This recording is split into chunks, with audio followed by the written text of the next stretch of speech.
What if I told you that John Cena, dressed in nothing but a torn coat and soaked shoes, walked into one of the richest hotels in the city and declared, "This place is mine"? The chandelier-lit crowd laughed at him. The manager mocked him. Security threw him out like a nobody. But what they didn't know was that every word John Cena spoke was the truth. And the proof he carried would not only shake the walls of the Crestview Hotel, it would expose a legacy of greed, betrayal, and lies that had lasted for decades. Stay with us, because this story isn't just about a hotel. It's about power, dignity, and how one man, forgotten by the world, came back to reclaim everything they stole from him.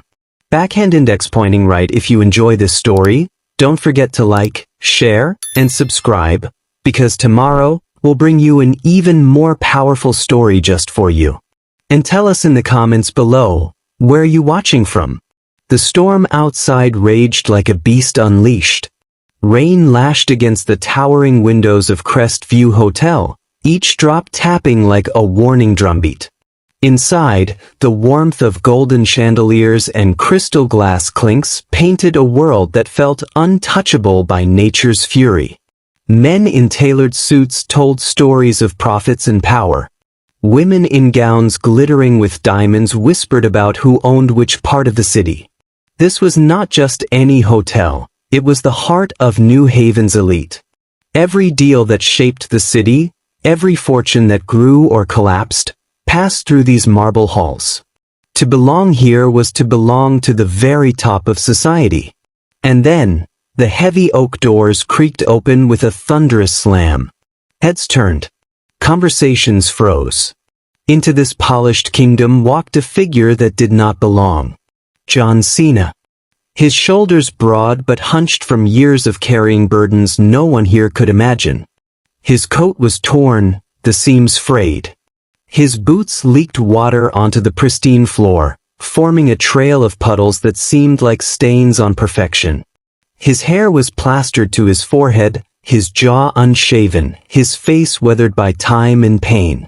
For a heartbeat, silence swallowed the room. Then came the laughter. A sharp, cutting laugh from the bar. A whisper of disbelief near the reception desk. Dozens of eyes, mocking, judging, entertained. A sea of people who saw not a man, but an intruder. The hotel manager, Victor Grayson, adjusted his cufflinks and stepped forward. His tailored suit was pressed to perfection, his expression the very picture of arrogance. "Security," he said with a casual wave as if shooing away a fly. "Remove this distraction." But before the guards could reach him, John Cena raised his voice. Low, steady, carrying the weight of thunder itself. "This place is mine." The words slammed into the lobby harder than the storm outside. The laughter turned louder, crueler. Guests reached for their phones, recording this madman daring to disrupt their evening. Victor smirked. "Yours? This hotel?" He leaned closer, his voice dripping with mockery. "That's a new one." John Cena did not flinch. From the depths of his soaked coat, he pulled a folded, weathered piece of paper. He held it up for all to see. "This deed," he said, his voice unshaken, "proves this land, this hotel, was mine long before your family claimed it." The room erupted in laughter again.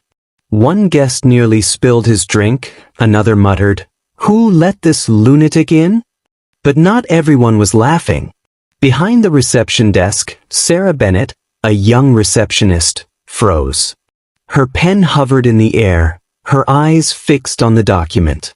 Something about the way John Cena spoke, calm, certain, unyielding, didn't feel like madness. It felt like truth. Victor snatched the paper from John Cena's hand, glanced at it with barely disguised disdain, and tossed it to the ground.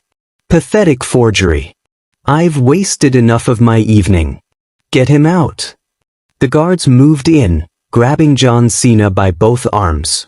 They shoved him roughly toward the door. The crowd cheered the humiliation, snapping photos, recording videos, eager to share the scene with the world, a homeless man claiming to own the Crestview. Outside, the storm swallowed him whole. Lightning split the sky as John Cena knelt in the rain, retrieving the deed from a puddle. His hands shook, but not with fear, with resolve. He pressed the paper against his chest, his eyes locking on the glowing sign above the hotel's grand entrance. "You'll see," he whispered to himself, his voice trembling but fierce. "The truth doesn't stay buried forever." Inside, Victor turned away, smug and certain he had ended the nuisance. But Sarah, from her desk, saw John Cena's eyes through the glass, burning with a fire she could not ignore. The storm had passed by midnight, leaving New Haven's streets slick with rain and the neon lights of the city reflected in every puddle. Inside the Crestview Hotel, the lobby had returned to its usual rhythm, guests sipping brandy, staff cleaning the marble floor as though erasing the memory of what had happened earlier that night. But not everyone could forget. Sarah Bennett sat in the break room, her uniform damp with sweat, her mind replaying the scene over and over. The way John Cena had spoken. The steadiness of his eyes. The document, old and worn, but real. Could it really be possible? She thought. Could a man like him truly own this place? Her thoughts were interrupted when Javier Ruiz, a young waiter wiping down trays, slipped into the room. He closed the door quietly, his face tense. "Sarah," he whispered, glancing over his shoulder. "That guy, he wasn't lying." Sarah frowned. "What do you mean?" Javier pulled out his phone, the glow of the screen lighting up his worried eyes. There, captured in a hurried photo, was the deed. The name written across it in fading ink, John Cena, co-owner, Crestview Land, 1975. Sarah's pulse quickened. This can't be right. If this is real, then Victor's family has been covering up something for decades, Javier finished. His voice shook. "I'm going to dig into the records tonight." Sarah's chest tightened. "Be careful, Javier. You know Victor. He doesn't like questions." But Javier only nodded grimly. If John Cena is telling the truth, then the whole foundation of this hotel is a lie. And someone needs to expose it. That night, long after most of the staff had left, Sarah couldn't shake her unease. The empty hallways seemed to whisper secrets. Drawn by something she couldn't explain, she found herself in the records room, a cramped, dusty archive filled with files no one had touched in years. Her flashlight beam swept across boxes labeled 1970s. She opened one, her hands trembling, and froze when she saw an old newspaper clipping. Crestview Hotel groundbreaking, 1975. Two men stood smiling in the photograph. One was Vincent Grayson, Victor's father. The other, young, proud, and hopeful, was John Cena. Sarah's breath caught. Her fingers tightened on the paper. She stumbled back, bumping into a shelf, scattering files across the floor. As she scrambled to gather them, her phone buzzed. An unknown number. Her heart raced as she read the message. "Stop digging." Sarah's hands shook violently. Someone knew. Someone was watching. She clutched the clipping to her chest, her mind spinning. Somewhere out there, John Cena was fighting to reclaim his truth. And now, whether she wanted to or not, Sarah was part of it. Morning sunlight spilled across New Haven, but for Sarah Bennett, the day felt heavier than the storm the night before. She hadn't slept.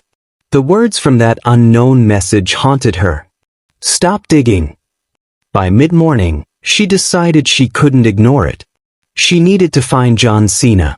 If what she had in her hands, the photograph, the clipping, the faint proof, was real, then only he could explain the rest. She caught the earliest bus across the city to the East End, where warehouses and abandoned docks stretched like a graveyard of forgotten dreams. The driver gave her a strange look when she asked for the stop. "Nobody goes there unless they have to," he muttered. When Sarah finally stepped off, the streets were quiet. Too quiet.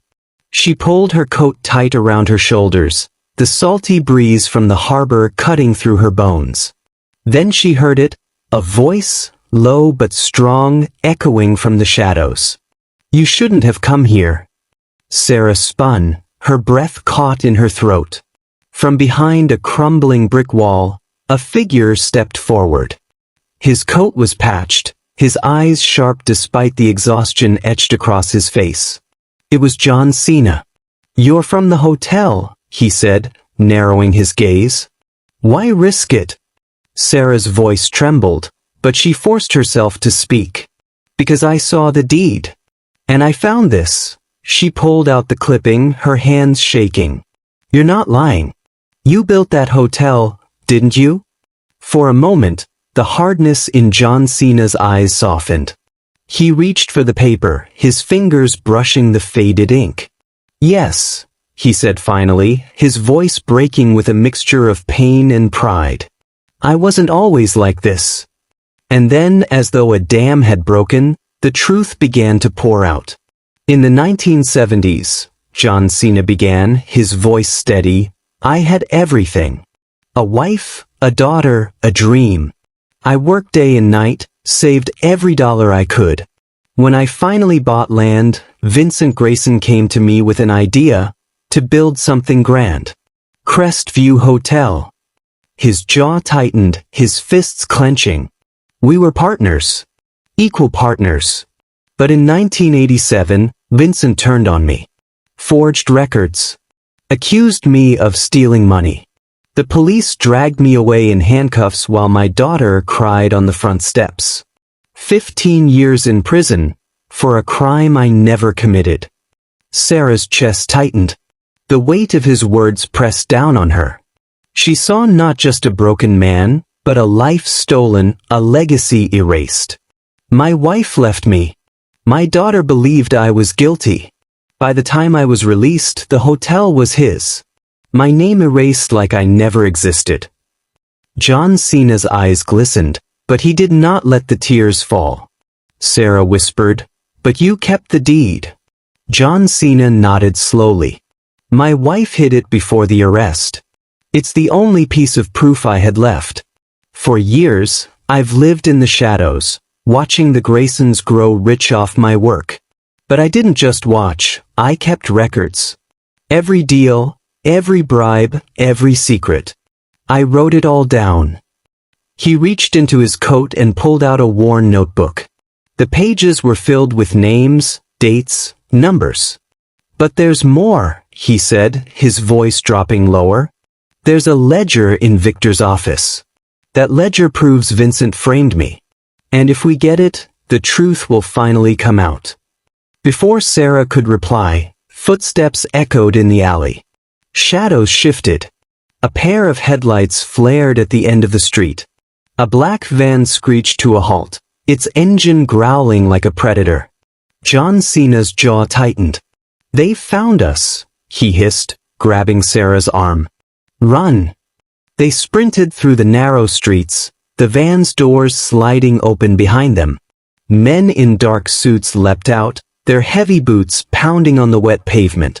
Sarah's lungs burned. Her heart slammed in her chest. But she didn't stop. Beside her, John Cena moved with surprising speed, guiding her through alleys until they crashed into the side door of an old community center. He shoved it open, slamming it behind them. Inside, the air was thick with dust, the faint glow of a lantern flickering against cracked walls. Sarah pressed her back to the door, gasping for breath. The van's engine roared outside. The danger was far from over.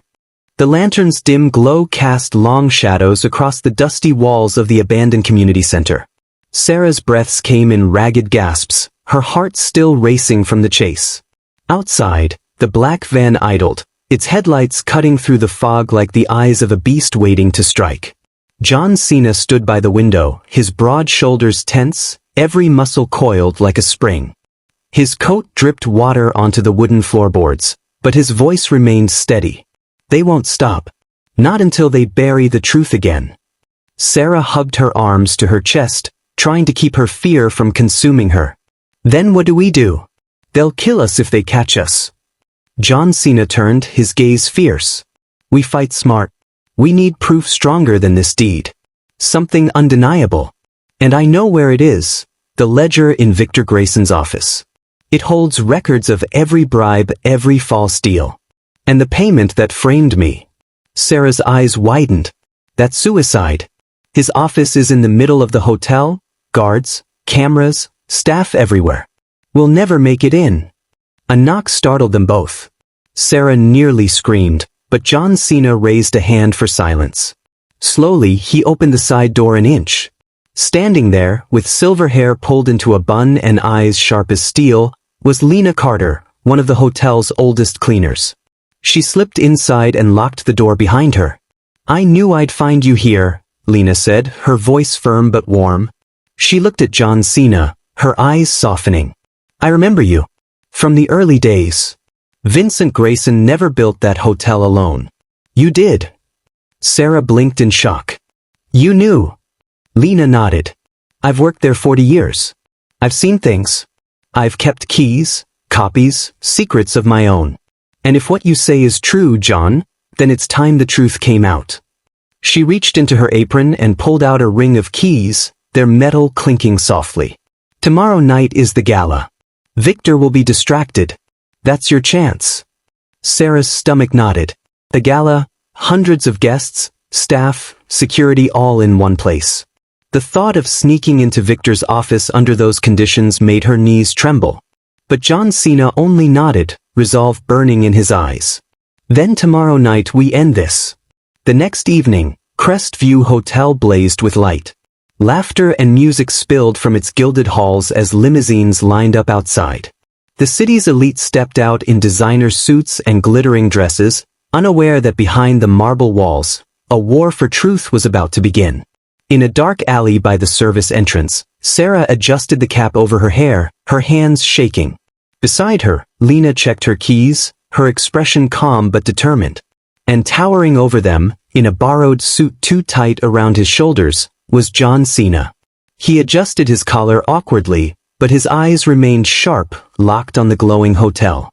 This isn't just about me anymore, John Cena muttered. It's about everyone they've crushed to stay on top. Tonight, the world will know. Lena opened the service door, her keys sliding in without a sound. The three slipped into the narrow back corridors, the muffled music from the gala echoing above them. Each step took them deeper into danger. At the basement stairwell, Lena stopped. Records from 1987 are stored here. If we're lucky, something survived. Sarah knelt, her hands rifling through boxes thick with dust. Her flashlight beam danced over faded files until it landed on one labeled Legal, 1987. She opened it, her breath catching. Inside was a report. Vincent Grayson had paid $50,000 to forge evidence against John Cena. Sarah's throat tightened, anger and fear colliding inside her. This proves it, she whispered. Before John Cena could respond, the sound of footsteps thundered above them. The basement door burst open. And there stood Victor Grayson, his suit pristine, his glare sharp enough to cut glass. Well, he sneered, stepping into the room, his voice dripping with venom. Looks like the ghost of the past finally found his way back into my house. The air in the basement turned icy as Victor Grayson stepped closer, his polished shoes echoing against the concrete floor. His eyes locked on John Cena, hatred burning in every glance. So the legend crawls back from the gutter, Victor sneered. I should have finished what my father started. Sarah Bennett's hands trembled as she clutched the 1987 report, her heart hammering. She knew this single document proved everything. But Victor's presence made her feel like prey cornered by a wolf. Lena Carter didn't flinch. With surprising strength, she grabbed a broom leaning against the wall. Back off, Victor, she snapped, her voice like steel. Before Victor could react, she swung the handle hard across his shoulder. The crack echoed. Victor staggered backward, crashing into a stack of old boxes. His radio clattered across the floor. For the first time, Sarah saw fear flicker in his eyes. Move! Lena barked. We don't have long. They scrambled up the stairs, hearts pounding, Victor's furious shouts echoing behind them. The gala's music grew louder as they neared the main floor. Guests laughed and clinked glasses, oblivious to the war being fought beneath their feet. In the service hallway, John Cena stopped suddenly. "The ledger isn't in the basement," he said, his voice firm. "It's in his office. That's where the real proof is." Sarah's stomach nodded. "But his office is on the top floor." "Then that's where we go," John Cena replied. His eyes burned with the fire of a man who had waited decades for this moment. They made their way up narrow staircases, dodging staff and slipping through half-lit corridors. Sarah's breath came quick, every corner they turned feeling like it might be the last. Finally, they reached the heavy oak door of Victor's office. Sarah's fingers shook as she swiped the keycard Lena had stolen years ago. The lock clicked. The door creaked open. The office was lavish, mahogany shelves lined with books, a desk polished to perfection, and a massive painting of Vincent Grayson glaring down like a sentinel of lies. John Cena scanned the room, his instincts sharp. Something felt off. He approached the painting, noticing it hung just slightly crooked. With one powerful pull, he yanked it aside. Behind it was a safe. Sarah's pulse thundered in her ears. "That's it. The ledger has to be in there." Her hands fumbled across the dial, trying combinations. Nothing worked. Sweat dampened her palms as panic clawed at her chest. Then, she remembered something Lena had once whispered about Victor's father, the year he was born. Sarah took a shaky breath and turned the dial, 1-9-1-7. The lock clicked open. Inside, wrapped in leather and worn with age, was the ledger. Sarah lifted it out carefully, her fingers brushing its fragile pages. She opened it and froze. Bribes. Payments. Forged documents. Dozens of entries. And then in black ink, 1987, $150,000 to frame John Cena. Sarah's breath caught. She looked at John Cena, her eyes wide. This is everything. But before relief could settle in, the door creaked behind them. Victor Grayson stood in the doorway, his face twisted in fury, his arm in a sling from Lena's strike. Behind him loomed Carl Dempsey, the head of security, his pistol gleaming under the office lights. "You're finished," Victor hissed. "All of you." The office crackled with tension. Victor's face was pale but furious, his casted arm trembling as he pointed at John Cena. Beside him, Carl Dempsey raised his pistol, his expression cold and unyielding. "Hand it over," Victor snarled. "The ledger. Now." Sarah Bennett clutched the book to her chest, her knuckles white. "You framed him," she said, her voice shaking but defiant. "It's all here, every dirty deal, every bribe. The world will see it." Victor sneered. "No one will believe you. By the time anyone reads a word of that ledger, you'll be nothing but a tragic accident." Carl cocked the pistol, stepping closer. The sound tore through the silence like thunder. But John Cena didn't move. His broad frame shifted between Sarah and the gun, his voice steady as stone. "You'll have to go through me." Victor's lips curled. "Gladly." The tension shattered in an instant. Sarah dove forward, slamming her shoulder into Carl's arm. The gun fired, the shot shattering a window and showering glass across the carpet. Chaos erupted. John Cena lunged at Victor, grabbing his good arm and twisting it behind his back. Victor howled, struggling against the hold. Carl swung the gun again, but Lena Carter, fierce as ever, smashed her broom handle into his wrist.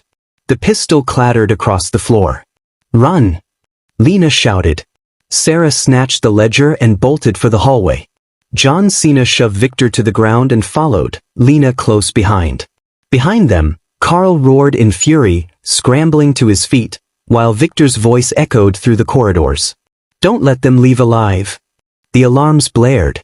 Red lights flashed as guards poured into the service halls. The elegant music of the gala was drowned by shouts, boots pounding against marble. Sarah's lungs burned as they raced down staircases and through twisting corridors. The ledger thudded against her chest with every step. John Cena's powerful strides kept them ahead, but the net was closing in. Bursting through a side exit, They stumbled into the freezing night air. The docks stretched out before them, the smell of salt and rust heavy in the wind. A black van screeched around the corner, headlights blinding them. Its doors slid open, revealing Victor's men. And in the back seat, bruised and tied, sat Javier Ruiz, his eyes wide with terror. "Sarah," he cried out, his voice hoarse. "It's a trap." Before they could react, more men stepped from the shadows, guns glinting under the streetlights. Victor himself limped out of the van, his face twisted with rage. "End of the line, Cena," he growled. "The world will remember you as nothing but a delusional thief." But John Cena stood tall, his chest heaving, his soaked coat flapping in the wind. His voice was calm, defiant. "No, Victor. The world will finally remember the truth." From his pocket, John Cena pulled out a small recorder. With a click, Victor's own voice filled the air, a secret recording, his arrogant words dripping with arrogance. "Truth is what I say it is." Victor froze. His men exchanged uneasy glances. John Cena's eyes burned with fire. "This ledger isn't just paper. It's a weapon. And the moment you pull that trigger, it goes online." Victor's mask of control faltered. For the first time, doubt crept into his voice. "You're bluffing." But Sarah could see it. Victor was unraveling. The docks shook with tension. Guns aimed. Shadows moved. Sarah clutched the ledger to her chest as if it were her very heartbeat. Javier, still bound in the van, struggled against his ropes, his voice hoarse. Victor Grayson's glare could have cut steel. "Kill them all," he hissed. Carl Dempsey lifted his pistol, stepping forward. But before he could fire, a sound tore through the night, the sharp, piercing wail of a fire alarm. Lena Carter, standing behind, had pulled the lever on a sidewall. Red lights flashed across the warehouse, the noise drowning out Victor's commands. For one breathless moment, chaos consumed the scene. And John Cena seized it.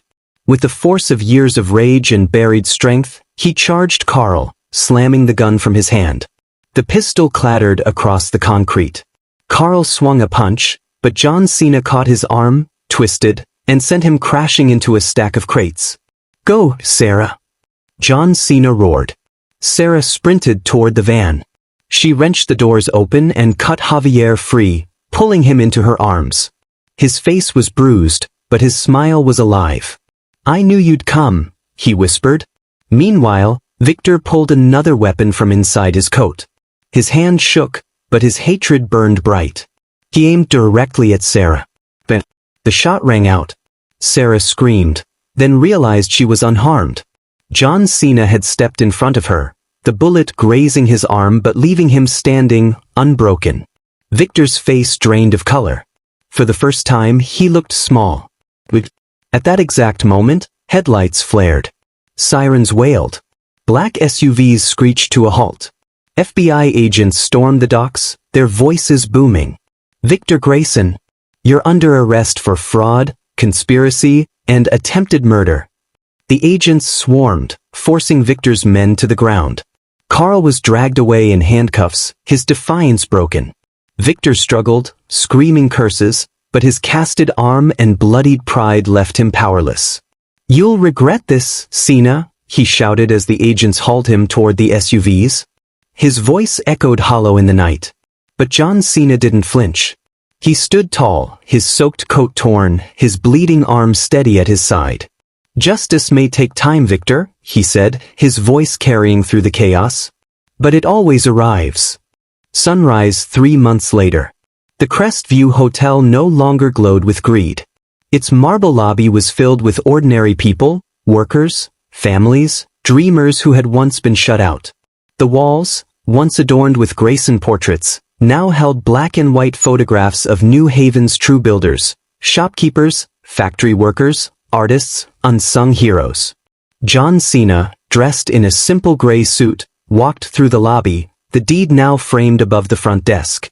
Sarah, clipboard in hand, greeted new hires. Local youth given opportunities Victor would never have allowed. Javier, his bruises healed, carried a reporter's notebook, his first story on the front page of the New Haven Chronicle, "Justice for Cena." And Lena Carter, silver hair gleaming, oversaw a new exhibit, an entire wing dedicated to community history. The grand opening drew hundreds. The crowd gathered, their eyes fixed on the small stage in the lobby. John Cena stepped forward. "This hotel isn't just mine," he said, his voice steady, filled with years of pain and triumph. "It's ours. Built on the backs of those who were forgotten. Tonight we give it back. To the people who truly deserve it." Cheers erupted. Tears streamed down faces. Sarah's mother, standing in the back, clapped until her hands shook. Sarah joined John Cena on stage, her voice clear. "We're opening a museum here. A community center. And a foundation that will fight for justice, so no one else will ever be erased like he was." The crowd roared. Javier raised his notebook high, grinning through tears. Lena waved proudly from the side. John Cena looked out over the people, his people, and for the first time in decades, he smiled. The neon sign outside had been changed. No longer just Crestview Hotel. Now it read, Crestview Community. And beneath it, engraved in steel, "Justice may be delayed, but it cannot be denied." As the sun dipped low, painting the hotel in golden light, John Cena whispered to Sarah, to Javier, to Lena, and perhaps to himself. Sometimes the truth takes 30 years to rise. But when it does, nothing can bury it again.